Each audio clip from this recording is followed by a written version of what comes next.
Om Shanti. Good morning. मीठे बाप दादा के 3 अगस्त 2022 के महावाक्य सुनते हैं। मीठे बच्चे, बाबा की याद कायम तब रहेंगी जब बुद्धि में ज्ञान होगा। ज्ञानयुक्त बुद्धि से ही रूहानी यात्रा करनी है और करानी है।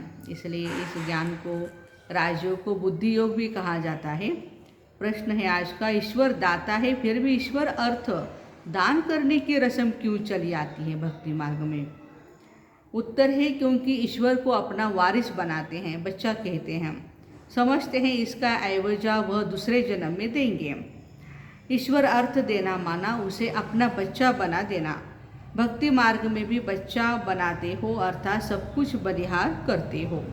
इसलिए एक बार बलिहार जाने के रिटर्न में संगम युग पर अभी एक बार हम बाबा के ऊपर बलिहार जाते हैं तो उसके रिटर्न में हम 21 बार वह बलिहार जाता है परमात्मा। तुम कौड़ी ले आते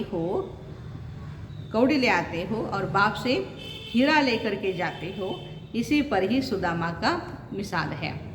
गीत है आज का, रात की राही थक मत जाना, सुबह की मंजिल दूर नहीं है। ओम शांति। बच्चों ने इस गीत की लाइन से समझ लिया। बाबा जब बच्चे कहते हैं तो समझना चाहिए। हम आत्माओं को बाप बैठ समझाते हैं। आत्मा अभिमानी बनना है यह तो सब जानते। आत्मा और शरीर दो चीज़ें अलग अलग है ना। परंतु ये नहीं समझते हैं कि हम आत्माओं का बाप भी होगा। हम आत्मा, शरीर के बाप का तो सभी को पता होता है, लेकिन आत्मा का जो बाप है उसके बारे में पता नहीं। हम आत्माएं निर्वाण धाम के रहने वाली है, ये बातें बुद्धि में आती ही नहीं है। बाबा कहते हैं यह ज्ञान बिल्कुल ही प्रायः लोप हो जाता है। तुम जानते हो अब यह नाटक पूरा होने वाला है, अब घर जाना है। अपवित्र पतित आत्माएं वापस घर नहीं जा सकती हैं, एक भी नहीं जा सकता। यह ड्रामा है। जब सभी आत्माएं यहाँ चली आती है वतन से अपना परम धाम छोड़ करके नीचे आती है तो बाबा वापस ले जाने के लिए आते हैं। अच्छा, जब सभी आत्माएं यहाँ चली आती है फिर वापस जाने लगती है। यह तो अभी तुम जानते हो। बाप हमें रूहानी यात्रा सिखला रहे हैं। कहते हैं हे आत्माएं, मुझ बाप को याद करने की यात्रा करनी है। जन्म जन्मांतर तुम जिस्मानी यात्रा करते आए, अभी तुम्हारी है यह रूहानी यात्रा। जाकर फिर मृत्यु लोक में वापस नहीं आना है। मनुष्य जिस्मानी यात्रा पर जाते हैं ना तो वापस वो लौट आते हैं। वो है जिस्मानी देह अभिमानी यात्रा, ये है रूहानी आत्म अभिमानी यात्रा। सिवाय बेहद के बाप के यह यात्रा कोई सिखला नहीं सकते हैं। तुम बच्चों को श्रीमत पर चलना है। सारा मदार है याद की यात्रा पर। जो बच्चे जितना याद करते हैं याद कायम उनकी रहेगी जिनको कुछ न कुछ ज्ञान है। 84 जन्मों के चक्र का भी ज्ञान है ना। अभी हमारे 84 जन्म पूरे हुए। यह है 84 जन्मों के चक्र की यात्रा। इनको कहा जाता है आवागमन की यात्रा। आवागमन तो सभी का होता रहता है, आना और जाना, जन्म लिया और छोड़ा, इसको आवागमन कहा जाता। अभी तुम इस दुख धाम के आवागमन के चक्र से छूटते जा रहे हो। ये है दुख धाम।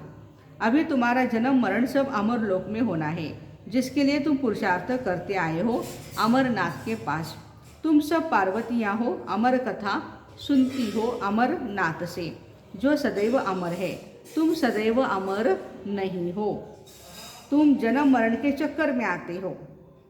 अभी तुम्हारा चक्र देखो, आत्मा तो अजर अमर अविनाशी है, लेकिन परमात्मा जैसे शरीर में परकाया प्रवेश करते हैं और फिर अपना पार्ट प्ले करते हैं, तो हम आत्माएं जो है जन्म लेती है फिर शरीर छोड़ती है, जन्म लेती है फिर शरीर छोड़ती है। इसलिए सदैव अमर नहीं, बाबा कहते हैं। तुम्हारा यह चक्र नरक में है, इससे तुमको छुड़ाकर आवागमन स्वर्ग में बनाते हैं। वहाँ तुमको कोई भी दुख नहीं होगा। यह है तुम्हारा अंतिम जन्म। तुम देखते जाएंगे कैसे विनाश होता है। यह जो माथा मारते हैं लड़ाई आदि न हो, या कहते हैं बॉम्ब्स जाकर समुद्र में डाल दे, ये सब बेचारे कहते रहते हैं, परंतु ये नहीं जानते कि अब समय भी पूरा हो रहा है। तुम अभी संगम पर हो। दुनिया वाले समझते हैं अभी तो अजुल कलयुग शुरू होता है, 40,000 वर्ष के बाद संगम आना है। यह भी बात निकली है शास्त्रों से। बाबा कहते तुम जो कुछ वेद शास्त्र पढ़ते जन दान पुण्य आदि जन्म जन्मांतर से करते आते हो, यह है भक्ति मार्ग। तुम जानते हो हम पहले ब्राह्मण फिर देवता बनते हैं। ब्राह्मण वर्ण है सबसे ऊंचा, नशे की बात है, ये तो प्रैक्टिकल बात है। ब्राह्मण बनने बगैर कोई भी देवता वर्ण में आ नहीं सकते हैं। तुम निश्चय करते हो हम ब्रह्मा के बच्चे हैं, शिव बाबा से दैवी राज्य ले रहे हैं। अभी तुम्हारा पुरुषार्थ चलता है, रेस भी करनी पड़ती है। अच्छी रीति पढ़कर फिर दूसरों को भी पढ़ाना है, लायक बनाना है, तो स्वर्ग के सुख देखें। कृष्णपुरी को तो सभी याद करते हैं। श्री राम को छोटेपन में झूला आदि नहीं झुलाते। कहीं कहीं श्री राम नवमी में ऐसे झूले भी छोटे बनाते, लेकिन ज़्यादा श्री कृष्ण के बनाते हैं। श्री कृष्ण को बहुत प्यार करते हैं, परंतु अंधश्रद्धा से, समझते कुछ नहीं। बाबा ने समझा है इस समय सारी सृष्टि तमो प्रधानकारी है। भारत बहुत सुंदर गोल्डन एज था, अब तो आयरन एज है। तुम भी आयरन एज में हो, अब गोल्डन एज में जाना है। बाबा सोनार का काम कर रहे हैं। सोनार क्या करता है? सोना तैयार करता है ना। तुम्हारे आत्मा में जो लोहे तांबे की जो खाद पड़ी है वो निकाल देते हैं, सच्चा सोना बनाते हैं। अभी तुम्हारे आत्मा और शरीर दोनों झूठे बने हैं, फिर से तुमको सच्चा बनना है, सच्चा सोना। सच्चे सोने में बहुत खाद मिलाने से एकदम मुलम्मा बन जाता है। तुम्हारी आत्मा में भी अभी बिल्कुल थोड़ा सोना जा कर के रहा है, बाकी तो सारी चांदे और तांबे की खाद ही पड़ी हुई है, माना विकार पड़े हुए हैं। तो जेवर भी पुराना है, 2 कैरेट सोना कहेंगे तो बाबा बैठकर श्रीमत देते हैं। हमारा शरीर भी क्या है? ये जेवर है हमारा आत्मा का। ये भी 2 कैरेट का है, माना इसको भी कितनी ढेर सारी बीमारियां लगती रहती है, हेल्दी नहीं है ना। बाप बैठकर श्रीमत देते। भारत बरोबर स्वर्ग था और कोई धर्म का राज्य नहीं था। उस स्वर्ग में जाने का पुरुषार्थ करना है, परंतु माया है जो करना नहीं देती पुरुषार्थ। माया तुम्हारा बहुत सामना करती है, युद्ध के मैदान में हरा देती है। चलते चलते कोई तूफान में आ जाते हैं, काम विकार में चले जाते हैं तो काला मुँह कर देते हैं। बाबा कहते हैं अभी मैं तुम्हारा गोरा मुँह करने आया हूँ। तुम विकार में जाकर फिर काला मुँह मत करो। योग से अपनी अवस्था को शुद्ध बनाओ। शुद्ध होते होते सारी खाद ऑटोमेटिकली निकलती जाएंगे। इसलिए योग भट्टी में रहना है। सोनार लोग इन बातों को अच्छी रीति समझेंगे। सोने की खाद निकलती है आग में डालने से, फिर सोने की सच्ची ढली बन जाती है। बाबा कहते जितना तुम मुझे याद करते रहेंगे उतना शुद्ध बनते जाएंगे। बाप तो श्रीमत देंगे और क्या करेंगे? कहते हैं बाबा कृपा करो। अब बाबा कृपा क्या करेंगे? बाबा तो कहते हैं याद में रहो तो खाद निकल जाएंगी। तो याद में रहना है या कृपा आशीर्वाद मांगनी है? इसमें तो हर एक को अपने अपनी मेहनत करनी है। बाबा कहते रूहानी बच्चे इस यात्रा में थक मत जाओ, घड़ी घड़ी बाबा को भूलो मत। जितना याद में रहते हो उतना समय जैसे कि तुम योग भट्टी में बैठे हो।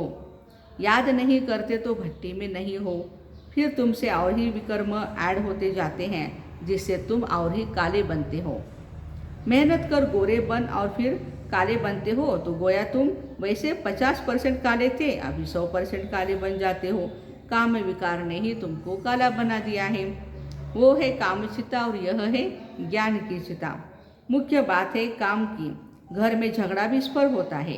कुमारियों को समझाया जाता है अभी तुम पवित्र हो तो अच्छी हो ना। कुमारी को सब पाँव पड़ते हैं क्योंकि पवित्र है। तुम सब ब्रह्मा कुमारियाँ हो ना, तुम ब्रह्मा कुमारियाँ ही भारत को स्वर्ग बनाती हो। तो तुम्हारा यादगार भक्ति मार्ग में चला आता है। कुमारियों को बहुत मान देते हैं, है तो ब्रह्मा कुमार भी, परंतु माताओं की मेजॉरिटी है। बाबा खुद आकर कहते हैं वंदे मातरम। तुम बाप को वारिस बनाते हो, भक्ति मार्ग में तुम ईश्वर को दान क्यों देते हो? बाप तो बच्चों को देते हैं ना, फिर ईश्वर को दान क्यों करते हो? ईश्वर अर्थ करते हैं, कृष्ण अर्थ करते हैं। कृष्ण तुम्हारा क्या लगता है जो तुम उनको देते हो? कोई अर्थ नहीं जानते हैं। कृष्ण गरीब तो है नहीं, फिर भी कहते हैं ईश्वर अर्पणम कृष्ण अर्पणम। कृष्ण अर्थ तो होता नहीं, वह तो सतयुग का प्रीस है। बाबा समझाते हैं मैं सबकी मनोकामनाएं पूर्ण करता हूँ।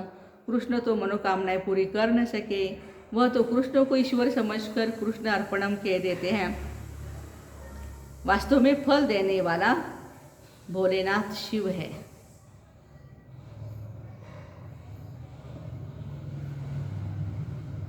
भक्ति मार्ग की सब बातें समझाई जाती है। शिव बाबा को तुम देते हो तो जरूर बच्चा ठहराना। देखो शिव बाबा हमारा बच्चा है, भक्ति मार्ग में भी बच्चा है, यहाँ भी बच्चा है। भक्ति मार्ग में अल्पकाल के लिए अयवजा मिल जाता है, अभी तो डायरेक्ट है, इसलिए तुमको 21 जन्मों के लिए वर्षा मिलता है। यहाँ तो पूरा बलिहार जाना पड़े, तुम एक बार बलिहार जाते हो तो 21 बार बलिहार शिव बाबा जाते हैं तुम्हारे ऊपर। तुम कौड़ी ले आते हो बाबा से हीरा लेने के लिए। देखो अंदर समझते हम चावल मुट्ठी शिव बाबा के भंडारे में डालते हैं। सुदामे की बात है ना, अभी की है। शिव बाबा तुम्हारा क्या लगता है जो तुम उनको देते हो? तुम माताएं क्या कहते हो? हमारा बच्चा ठहरा, बच्चा है। अच्छा हाँ, तो तुम बड़े ठहरे ना, माँ हो गई या पिताश्री हो गए। भक्ति मार्ग में भी मैं देता हूँ, इसलिए बाबा पूछते हैं तुमको कितने बच्चे हैं। फिर कोई को समझ में आता है, कोई को नहीं। अभी तुम जानते हो हम शिव बाबा पर बलि चढ़ते हैं, हमारा तन मन धन सब उनका है। वह हमको 21 जन्मों के लिए वर्षा देंगे। साहूकारों का हृदय तो विदीर्ण होता है। बाबा का नाम ही है गरीब निवाज। बाबा कहते हैं तुमको अपना गृहस्थ व्यवहार भी संभालना है, ऐसे नहीं कि तुम यहाँ बैठ जाओ सिर्फ श्रीमत पर चलते रहो। बाबा कहते हैं अपने बाल बच्चों को संभालिए, हमारी जिम्मेवारी जो भी है उनको संभालनी है। हाँ कोई जिम्मेवारी नहीं है, फ्री है तो आ जाओ सेवा करने के लिए। मामे कम याद करो बस। भक्ति मार्ग में तुम गाते हो मेरा तो एक शिव बाबा, दूसरा न कोई। तुम बच्चों को कितनी बातें समझाई जाती है, सब तो एक जैसे समझाने वाले नहीं होते, समझने वाले भी नहीं हो सकते, पिछाड़ी में निकलेंगे। फिर तुम्हारे में भी बल होगा, सुनने से ही झट आकर पकड़ लेंगे। निश्चय हो कि बाप हमको 21 जन्मों के लिए स्वर्ग का मालिक बनाते हैं, तो एक सेकंड भी ऐसे बाप को न छोड़े। यह बाबा भी अनुभव सुनाते हैं ना ब्रह्मा बाबा, यह जौहरी था ना। बैठे बैठे क्या हो गया, बस देखा बाबा द्वारा बादशाही मिलती है, विनाश भी देखा, फिर राजाई भी देखी, तो बोला बस छोड़ो अभी इस गुलामी को। साक्षात्कार हुआ परंतु ज्ञान नहीं था, बस मुझे बादशाही मिलती है। देखते हैं इस बाबा स्वर्ग की बादशाही देने आए हैं, तो फट से पकड़ना चाहिए ऐसे बाबा को। बाबा यह सब आपका है। बच्चे बोलते हैं ना आपके काम में लग गया। ब्रह्मा बाबा ने कहा बाबा ये आपके काम में लगाइए। बाबा ही सब कुछ कराते थे। बाबा ने सब कुछ इन माताओं के हाथ में दे दिया। माताओं की कमेटी बनाई, उनको दे दिया। बाबा ही सब कुछ कराते थे, समझा। बाबा से 21 जन्मों के लिए बादशाही मिलती है, तो अब भी तुम लो ना। बाबा ने झट गुलामी छोड़ दी, जब से छोड़ा है तब से बड़ा खुशी से चलते आए हैं। यह तो अनेक बार हमने देवी देवता धर्म स्थापन किया, बाबा ने ब्रह्मा कुमार कुमारियों द्वारा अनेक बार स्थापन किया होगा। जब ऐसी बात है तो देरी क्यों? बाबा से तो हम 21 जन्मों का वर्षा जरूर लेंगे। बाबा घर बार नहीं छुड़ाते।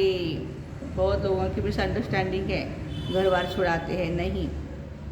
भल रहो घर गृहस्थी में, हाँ उनको अच्छी रीति संभालो। सिर्फ बाप को याद करना है, नशा रहना चाहिए। हम शिव बाबा के बने हैं। बाबा को लिखते बाबा फलाना बहुत अच्छा, निश्चय बुद्धि है, समझदार है, बहुतों को समझाता भी है, परंतु निश्चय बुद्धि हमारे पास तो आते ही नहीं। बाबा से मिले ही नहीं और मर जाए, फिर बाबा से वर्षा कैसे मिलेगा? यहाँ तो बाप की गोद लेनी होती है ना। निश्चय हुआ और शरीर छोड़ दिया, मेहनत कुछ भी नहीं है ना। तो बाबा कहते हैं ऐसे को बाबा के पास लेके आओ। आयरन एज से गोल्डन एज न बने तो कॉमन प्रजा में जन्म लेंगे। अगर बच्चा बन अच्छी रीति पक्का होकर शरीर छोड़े तो वारिस बन जाएगा। वारिस बनने में मेहनत थोड़ी ही लगती है। देखो बाबा कहते वारिस कौन बनेगा? जो बच्चा बनेगा, अच्छी रीति पुरुषार्थ करेगा, पक्का रहेगा और फिर शरीर छोड़ेगा। कोई तो सूर्यवंशी राजे पाते हैं, कोई तो सर्विस करते करते पिछाड़े में एक जन्म के लिए करके राजाई की पाग पा लेंगे, पगड़ी पहन लेंगे राजाई की। वो कोई सुख थोड़े हुआ। राजाई का सुख तो पहले ही है, फिर कलाएं कम होती जाती है। बच्चों को तो पुरुषार्थ कर माँ बाप को फॉलो करना है। मम्मा बाबा की गद्दी पर बैठने के लायक तो बनो। हाथ फेर क्यों होना चाहिए? दिल शिकस्त क्यों होना चाहिए? पुरुषार्थ कर फॉलो करो, सूर्यवंशी गद्दी का मालिक बनो।